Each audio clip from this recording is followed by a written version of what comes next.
আমি পুরোপুরি জানি না, আমি আসলাম বাড়ি তো শুনলাম এসে শুনলাম যে গাড়ি গাড়ি কই যেতে আসলো?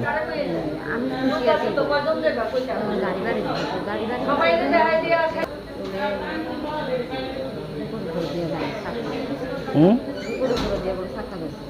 যারা আছে তো তারা কি নাম, বয়স কত,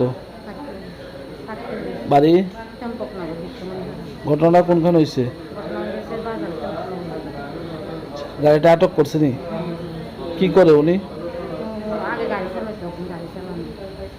উনি কি বাইকে আসলো না হাইটে যেতে আসলো? বাজার যেতে আসলো? এখন অবস্থা কিরকম, ডাক্তার কি কিছু?